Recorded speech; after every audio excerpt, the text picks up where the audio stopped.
The Pit and the Pendulum by Edgar Allan Poe.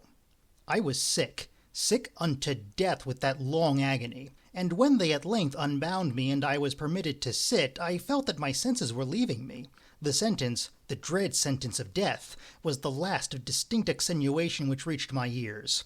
After that, the sound of the inquisitorial voices seemed merged in one dreamy indeterminate hum. It conveyed to my soul the idea of revolution, perhaps from its association in fancy with the burr of a mill wheel. This only for a brief period, for presently I heard no more. Yet for a while I saw, but with how terrible an exaggeration, I saw the lips of the black-robed judges. They appeared to me whiter than the sheet upon which I traced these words, and thin even to grotesqueness, thin with the intensity of their expression of firmness, of immovable resolution, of stern contempt of human torture. I saw that the decrees of what to me was fate were still issuing from those lips. I saw them writhe with a deadly locution. I saw them fashion the syllables of my name, and I shuddered because no sound succeeded.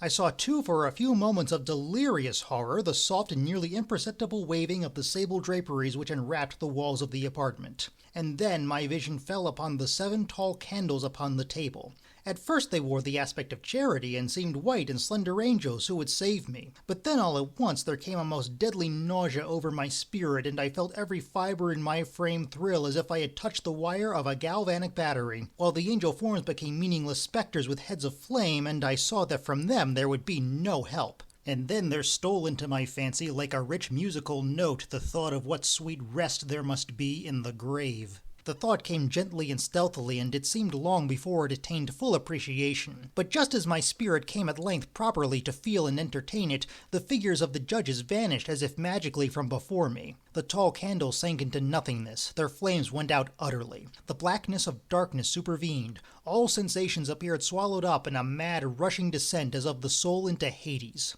Then silence and stillness. Night wore the universe. I had swooned, but still will not say that all of consciousness was lost. What of it there remained I will not attempt to define or even to describe. Yet all was not lost. In the deepest slumber, no. In delirium, no. In a swoon, no. In death, no. Even in the grave all is not lost. Else there is no immortality for man.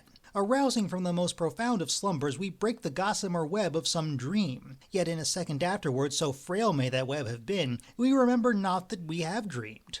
In the return to life from the swoon there are 2 stages. First, that of the sense of mental or spiritual. Secondly, that of the sense of physical existence. It seemed probable that if upon reaching the second stage we could recall the impressions of the first, we should find these impressions eloquent in memories of the gulf beyond. And that gulf is what? How at least shall we distinguish its shadows from those of the tomb? But if the impressions of what I have termed the first stage are not at will recalled, yet after long interval do they not come unbidden, while we marvel whence they come? He who has never swooned is not he who finds strange palaces and wildly familiar faces and coals that glow, is not he who beholds floating in mid-air the sad visions that the many may not view, is not he who ponders over the perfume of some novel flower, is not he whose brain grows bewildered with the meaning of some musical cadence which has never before arrested his attention. Amid frequent and thoughtful endeavors to remember, amid earnest struggles to regather some token of the state of seeming nothingness into which my soul had lapsed, there have been moments when I have dreamed of success. There have been brief, very brief periods when I have conjured up remembrances which the lucid reason of a later epoch assures me could have had reference only to that condition of seeming unconscious. These shadows of memory tell indistinctly of tall figures that lifted and bore me in silence down, still down, till a hideous dizziness oppressed me at the mere idea of the interminableness of the descent. They tell also of a vague horror at my heart on account of that heart's unnatural stillness. Then comes a sense of sudden motionlessness throughout all things, as if those who bore me, a ghastly train, had outrun in their descent the limits of the limitless, and paused from the wearisomeness of their toil. After this I call to mind flatness and dampness, and then all is madness, the madness of a memory which busies itself among forbidden things. Very suddenly there came back to my soul motion and sound, the tumultuous motion of the heart, and in my ears the sound of its beating. Then a pause in which all is a blank. Then again sound and motion and touch, a tingling sensation pervading my frame. Then the mere consciousness of existence, without thought, a condition which lasted long. Then, very suddenly, thought and shuddering terror, and earnest endeavor to comprehend my true state. Then a strong desire to lapse into insensibility. Then a rushing revival of soul and a successful effort to move. And now a full memory of the trial, of the judges, of the sable draperies, of the sentence, of the sickness, of the swoon. Then entire forgetfulness of all that followed, of all that a later day and much earnestness of endeavor have enabled me vaguely to recall. So far I had not opened my eyes. I felt that I lay upon my back unbound. I reached out my hand and it fell heavily upon something damp and hard. There I suffered it to remain for many minutes while I strove to imagine where and what I could be. I longed yet dared not to employ my vision. I dreaded the first glance at objects around me. It was not that I feared to look upon things horrible, but that I grew aghast lest there should be nothing to see. At length, with a wild desperation at heart, I quickly unclosed my eyes. My worst thoughts then were confirmed. The blackness of eternal night encompassed me. I struggled for breath. The intensity of the darkness seemed to oppress and stifle me. The atmosphere was intolerably close. I still lay quietly and made effort to exercise my reason. I brought to mind the inquisitorial proceedings and attempted from that point to deduce my real condition. The sentence had passed, and it appeared to me that a very long interval of time had since elapsed. Yet not for a moment did I suppose myself actually dead. Such a supposition, notwithstanding what we read in fiction, is altogether inconsistent with real existence. But where and in what state was I? The condemned to death I knew perished usually at the auto da fe, and one of these had been held on the very night of the day of my trial. Had I been remanded to my dungeon to await the next sacrifice, which would not take place for many months? This I at once saw could not be. Victims had been in immediate demand. Moreover, my dungeon, as well as all the condemned cells at Toledo, had stone floors, and light was not altogether excluded. A fearful idea now suddenly drove the blood in torrents upon my heart, and for a brief period I once more relapsed into insensibility. Upon recovering, I at once started to my feet, trembling convulsively in every fiber. I thrust my arms wildly above and around me in all directions. I felt nothing, yet dreaded to move a step, lest I should be impeded by the walls of a tomb. Perspiration burst from every pore and stood in cold big beads upon my forehead. The agony of suspense grew at length intolerable, and I cautiously moved forward with my arms extended and my eyes straining from their sockets in the hope of catching some faint ray of light. I proceeded for many paces, but still all was blackness and vacancy. I breathed more freely. It seemed evident that mine was not at least the most hideous of fates. And now, as I still continued to step cautiously onward, there came thronging upon my recollection 1,000 vague rumors of the horrors of Toledo. Of the dungeons there had been strange things narrated, fables I had always deemed them, but yet strange and too ghastly to repeat save in a whisper. Was I left to perish of starvation in this subterranean world of darkness, or what fate perhaps even more fearful awaited me? That the result would be death, and a death of more than customary bitterness, I knew too well the character of my judges to doubt. The mode and the hour were all that occupied or distracted me. My outstretched hands at length encountered some solid obstruction. It was a wall, seemingly of stone masonry, very smooth, slimy, and cold. I followed it up, stepping with all the careful distrust with which certain antique narratives had inspired me. This process, however, afforded me no means of ascertaining the dimensions of my dungeon, as I might make its circuit and return to the point whence I set out without being aware of the fact. So perfectly uniform seemed the wall. I therefore sought the knife which had been in my pocket when led into the inquisitorial chamber, but it was gone. My clothes had been exchanged for a wrapper of coarse serge. I had thought of forcing the blade in some minute crevice of the masonry so as to identify my point of departure. The difficulty, nevertheless, was but trivial, although in the disorder of my fancy it seemed at first insuperable. I tore a part of the hem from the robe and placed the fragment at full length and at right angles to the wall. In groping my way around the prison, I could not fail to encounter this rag upon completing the circuit. So at least I thought, but I had not counted upon the extent of the dungeon or upon my own weakness. The ground was moist and slippery. I staggered onward for some time when I stumbled and fell. My excessive fatigue induced me to remain prostrate, and sleep soon overtook me as I lay. Upon awaking and stretching forth an arm, I found beside me a loaf and a pitcher with water. I was too much exhausted to reflect upon this circumstance, but ate and drank with avidity. Shortly afterward I resumed my tour around the prison, and with much toil came at last upon the fragment of the serge. Up to the period when I fell I had counted 52 paces, and upon resuming my walk I had counted 48 more. When I arrived at the rag, there were all in all then 100 paces, and admitting 2 paces to the yard, I presumed the dungeon to be 50 yards in circuit. I had met, however, with many angles in the wall, and thus I could form no guess at the shape of the vault, for vault I could not help supposing it to be. I had little object, certainly no hope these researches, but a vague curiosity prompted me to continue them. Quitting the wall, I resolved to cross the area of the enclosure. At first I proceeded with extreme caution, for the floor, although seemingly of solid material, was treacherous with slime. At length, however, I took courage and did not hesitate to step firmly, endeavoring to cross in as direct a line as possible. I had advanced some 10 or 12 paces in this manner when the remnant of the torn hem of my robe became entangled between my legs. I stepped on it and fell violently on my face. In the confusion attending my fall, I did not immediately apprehend a somewhat startling circumstance which yet in a few seconds afterward, and while I still lay prostrate, arrested my attention. It was this. My chin rested upon the floor of the prison, but my lips and the upper portion of my head, although seemingly at a less elevation than the chin, touched nothing.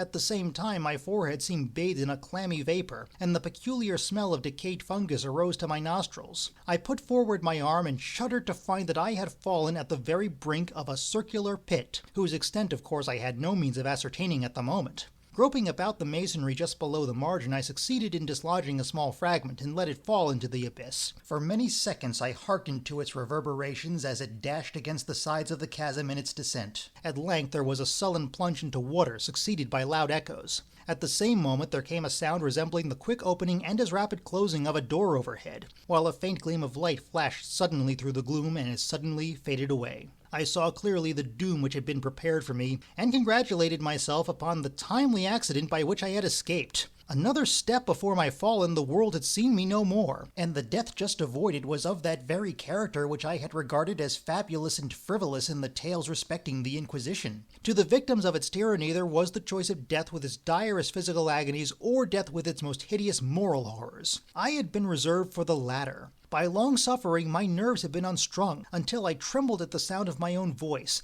and had become in every respect a fitting subject for the species of torture which awaited me. Shaking in every limb, I groped my way back to the wall, resolving there to perish rather than risk the terrors of the wells, of which my imagination now pictured many in various positions about the dungeon. In other conditions of mind, I might have had courage to end my misery at once by a plunge into one of these abysses, but now I was the veriest of cowards. Neither could I forget what I had read of these pits, that the sudden extinction of life formed no part of their most horrible plan. Agitation of spirit kept me awake for many long hours, but at length I again slumbered. Upon arousing, I found by my side as before a loaf and a pitcher of water. A burning thirst consumed me, and I emptied the vessel at a draught. It must have been drugged, for scarcely had I drunk before I became irresistibly drowsy. A deep sleep fell upon me, a sleep like that of death. How long it lasted, of course, I know not, but when once again I unclosed my eyes, the objects around me were visible. By a wild sulphurous luster, the origin of which I could not at first determine, I was enabled to see the extent and aspect of the prison. In its size I had been greatly mistaken. The whole circuit of its walls did not exceed 25 yards. For some minutes this fact occasioned me a world of vain trouble. Vain indeed, for what could be of less importance under the terrible circumstances which environed me than the mere dimensions of my dungeon? But my soul took a wild interest in trifles, and I busied myself in endeavors to account for the error I had committed in my measurement. The truth at length flashed upon me.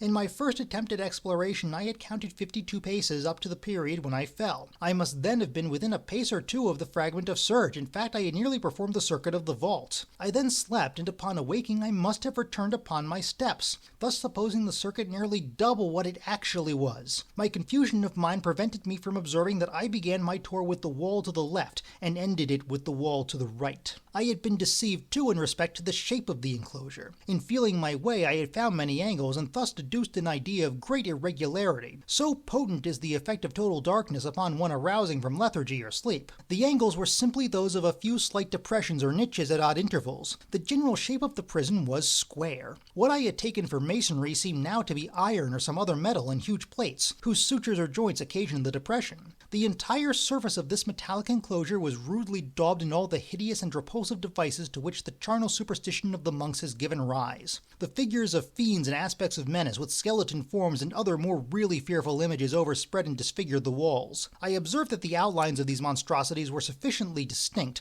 but that the colors seemed faded and blurred as if from the effects of a damp atmosphere. I now noticed the floor, too, which was of stone. In the center yawned the circular pit from whose jaws I had escaped, but it was the only one in the dungeon. All this I saw indistinctly and by much effort, for my personal condition had been greatly changed during slumber. I now lay upon my back, and at full length on a species of low framework of wood. To this I was securely bound by a long strap resembling a surcingle. It passed in many convolutions about my limbs and body, leaving at liberty only my head, and my left arm to such extent that I could by dint of much exertion supply myself with food from an earthen dish which lay by my side on the floor. I saw to my horror that the pitcher had been removed. I say to my horror, for I was consumed with intolerable thirst. This thirst it appeared to be the design of my persecutors to stimulate, for the food in the dish was meat pungently seasoned. Looking upward, I surveyed the ceiling of my prison. It was some 30 or 40 feet overhead and constructed much as the side walls. In one of its panels, a very singular figure riveted my whole attention. It was the painted figure of Time as he is commonly represented, save that in lieu of a scythe he held what at a casual glance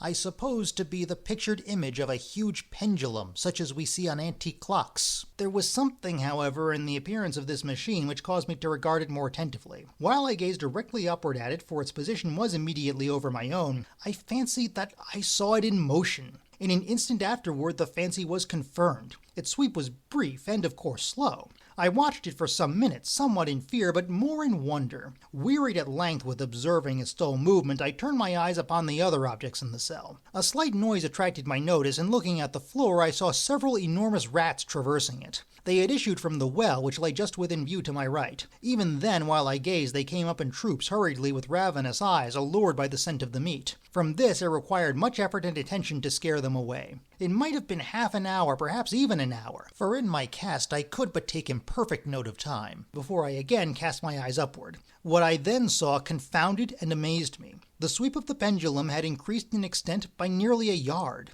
As a natural consequence, its velocity was also much greater. But what mainly disturbed me was the idea that it had perceptibly descended. I now observed with what horror it is needless to say that its nether extremity was formed of a crescent of glittering steel about a foot in length from horn to horn, the horns upward, and the under edge evidently as keen as that of a razor. Like a razor also, it seemed massy and heavy, tapering from the edge into a solid and broad structure above. It was appended to a weighty rod of brass, and the whole hissed as it swung through the air. I could no longer doubt the doom prepared for me by monkish ingenuity in torture. My cognizance of the pit had become known to the inquisitorial agents, the pit whose horrors had been destined for so bold a recusant as myself. The pit typical of hell and regarded by rumor as the ultimate thule of all their punishments. The plunge into this pit I had avoided by the merest of accidents. I knew that surprise, or entrapment into torment, formed an important portion of all the grotesquerie of these dungeon deaths. Having failed to fall, it was no part of the demon plan to hurl me into the abyss, and thus, there being no alternative, a different and a milder destruction awaited me.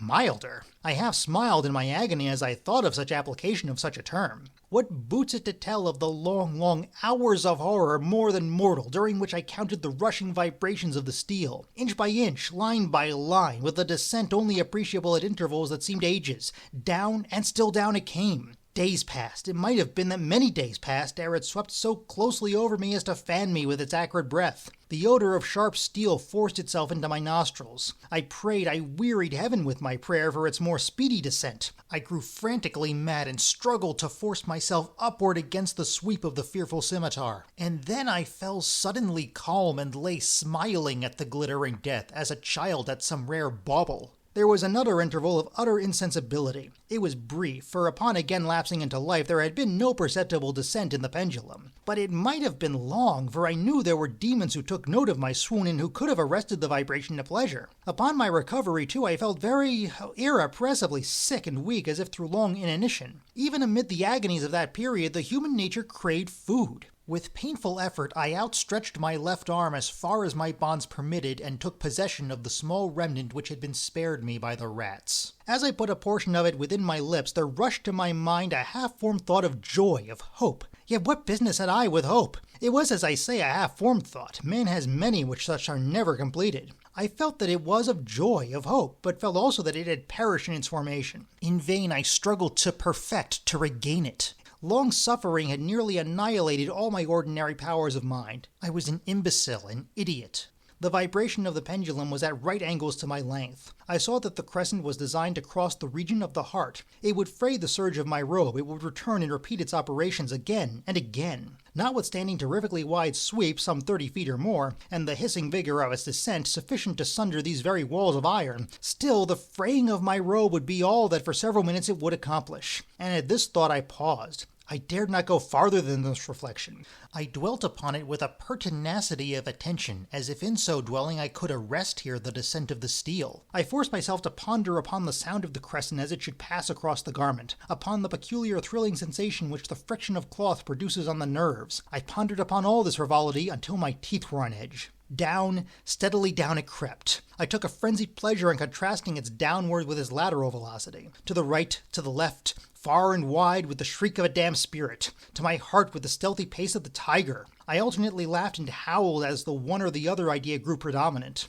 Down, certainly, relentlessly down. It vibrated within 3 inches of my bosom. I struggled violently, furiously to free my left arm. This was free only from the elbow to the hand. I could reach the latter from the platter beside me to my mouth with great effort, but no farther. Could I have broken the fastenings above the elbow, I would have seized and attempted to arrest the pendulum. I might as well have attempted to arrest an avalanche. Down, still unceasingly and still inevitably down. I gasped and struggled at each vibration. I shrunk convulsively at every sweep. My eyes followed its outward or upward whirls with the eagerness of the most unmeaning despair. They closed themselves spasmodically at the descent, although death would have been a relief. Oh, how unspeakable! Still I quivered in every nerve to think how slight a sinking of the machinery would precipitate that keen glistening axe upon my bosom. It was hope that prompted the nerve to quiver, the frame to shrink. It was hope, the hope that triumphs on the rack, that whispers to the death condemned even in the dungeons of the Inquisition. I saw that some 10 or 12 vibrations would bring the steel in actual contact with my robe, and with this observation there suddenly came over my spirit all the keen collected calmness of despair. For the first time during many hours or perhaps days, I thought. It now occurred to me that the bandage or surcingle which enveloped me was unique. I was tied by no separate cord. The first stroke of the razor-like crescent athwart any portion of the band would so detach it that it might be unwound from my person by means of my left hand. But how fearful in that case the proximity of the steel, the result of the slightest struggle, how deadly! Was it likely, moreover, that the minions of the torturer had not foreseen and provided for this possibility? Was it probable that the bandage crossed my bosom at the track of the pendulum? Dreading to find my faint and, as it seemed, last hope frustrated, I so far elevated my head as to obtain a distinct view of my breast. The surcingle enveloped my limbs and body close in all directions, save in the path of the destroying crescent. Scarcely had I dropped my head back into its original position when there flashed upon my mind what I cannot better describe than as the unformed half of that idea of deliverance to which I have previously alluded, and of which a moiety only floated indeterminately through my brain when I raised food to my burning lips. The whole thought was now present, feeble, scarcely sane, scarcely definite, but still entire. I proceeded at once with the nervous energy of despair to attempt its execution. For many hours the immediate vicinity of the low framework upon which I lay had been literally swarming with rats. They were wild, bold, ravenous, their red eyes glaring upon me as if they waited but for motionlessness on my part to make me their prey. To what food, I thought, have they been accustomed in the well? They had devoured, in spite of all my efforts to prevent them, all but a small remnant of the contents of the dish. I had fallen into a habitual seesaw or wave of the hand about the platter, and at length the unconscious uniformity of the movement deprived it of effect. In their voracity, the vermin frequently fastened their sharp fangs in my fingers. With the particles of the oily and spicy viand which now remained, I thoroughly rubbed the bandage wherever I could reach it. Then, raising my hand from the floor, I lay breathlessly still. At first the ravenous animals were startled and terrified at the change, at the cessation of movement. They shrank alarmedly back, many sought the well. But this was only for a moment. I had not counted in vain upon their voracity. Observing that I remained without motion, 1 or 2 of the bulls leaped upon the framework and smelled at the surcingle. This seemed the signal for a general rush. Forth from the well they hurried in fresh troops. They clung to the wood, they overran it, and leaped in hundreds upon my person. The measured movement of the pendulum disturbed them not at all. Avoiding its strokes, they busied themselves with the anointed bandage. They pressed, they swarmed upon me in ever-accumulating heaps. They writhed upon my throat, their cold lips sought my own. I was half stifled by their thronging pressure. Disgust, for which the world has no name, swelled my bosom and chilled with a heavy clamminess my heart. Yet 1 minute, and I felt that the struggle would be over. Plainly I perceived the loosening of the bandage. I knew that in more than one place it must be already severed. With a more than human resolution, I lay still. Nor had I erred in my calculations, nor had I endured in vain. I at length felt that I was free. The surcingle hung in ribbons from my body, but the stroke of the pendulum already pressed upon my bosom. It had divided the serge of the robe. It had cut through the linen beneath. Twice again it swung, and a sharp sense of pain shot through every nerve. But the moment of escape had arrived. At a wave of my hand, my deliverers hurried tumultuously away. With a steady movement, cautious, sidelong, shrinking, and slow, I slid from the embrace of the bandage and beyond the reach of the scimitar. For the moment at least, I was free. Free and in the grasp of the Inquisition. I had scarcely stepped from my wooden bed of horror upon the stone floor of the prison when the motion of the hellish machine ceased and I beheld it drawn up by some invisible force through the ceiling. This was a lesson which I took desperately to heart. My every motion was undoubtedly watched. Free, I had but escaped death in one form of agony to be delivered unto worse than death in some other. With that thought, I rolled my eyes nervously around on the barriers of iron that hemmed me in. Something unusual, some change which at first I could not appreciate distinctly, it was obvious, had taken place in the apartment. For many minutes of a dreamy and trembling abstraction, I busied myself in vain, unconnected conjecture. During this period, I became aware for the first time of the origin of the sulphurous light which illumined the cell. It proceeded from a fissure about half an inch in width, extending entirely around the prison at the base of the walls, which thus appeared and were completely separated from the floor. I endeavored, but of course in vain, to look through the aperture. As I arose from the attempt, the mystery of the alteration in the chamber broke at once upon my understanding. I have observed that although the outlines of the figures upon the walls were sufficiently distinct, yet the colors seemed blurred and indefinite. These colors had now assumed and were momentarily assuming a startling and most intense brilliancy that gave to the spectral and fiendish portraitures an aspect that might have thrilled even firmer nerves than my own. Demon eyes of a wild and ghastly vivacity glared upon me in 1,000 directions, where none had been visible before, and gleamed with the lurid luster of a fire that I could not force my imagination to regard as unreal. Unreal. Even while I breathed, there came to my nostrils the breath of the vapor of heated iron. A suffocating odor pervaded the prison. A deeper glow settled each moment in the eyes that glared at my agonies. A richer tint of crimson diffused itself over the pictured horrors of blood. I panted, I gasped for breath. There could be no doubt of the design of my tormentors. Oh, how most unrelenting, how most demoniac of men. I shrank from the glowing metal to the center of the cell. Amid the thought of the fiery destruction that impended, the idea of the coolness of the well came over my soul like balm. I rushed to its deadly brink. I threw my straining vision below. The glare from the enkindled roof illumined its inmost recesses. Yet for a wild moment did my spirit refuse to comprehend the meaning of what I saw. At length it wrestled its way into my soul. It burned itself in upon my shuddering reason. Oh, for a voice to speak! Oh, horror! Oh, any horror but this! With a shriek, I rushed from the margin and buried my face in my hands, weeping bitterly. The heat rapidly increased, and once again I looked up shuddering as with a fit of the ague. There had been a second change in the cell, and now the change was obviously in the form. As before, it was in vain that I at first endeavored to appreciate or understand what was taking place. But not long was I left in doubt. The inquisitorial vengeance had been hurried by my twofold escape, and there was to be no more dallying with the King of Terrors. The room had been square. I saw that 2 of its iron angles were now acute, 2 consequently obtuse. The fearful difference quickly increased with a low rumbling and moaning sound. In an instant the apartment had shifted its form into that of a lozenge. But the alteration stopped not here. I neither hoped nor desired it to stop. I could have clasped the red walls to my bosom as a garment of eternal peace. Death, I said, any death but that of the pit. Fool, might I not have known that into the pit it was the object of the burning iron to urge me? Could I resist its glow? Or if even that, could I withstand its pressure? And now flatter and flatter grew the lozenge with a rapidity that left me no time for contemplation. Its center and of course its greatest width came just over the yawning gulf. I shrank back, but the closing walls pressed me resistlessly onward. At length for my seared and writhing body there was no longer an inch of foothold in the firm floor of the prison. I struggled no more, but the agony of my soul found vent in one loud, long, and final scream of despair. I felt that I tottered upon the brink. I averted my eyes. There was the discordant hum of human voices. There was a loud blast as of many trumpets. There was a harsh grating as of 1,000 thunders. The fiery walls rushed back. An outstretched arm caught my own as I fell fainting into the abyss. It was that of General Lasalle. The French army had entered Toledo. The Inquisition was in the hands of its enemies.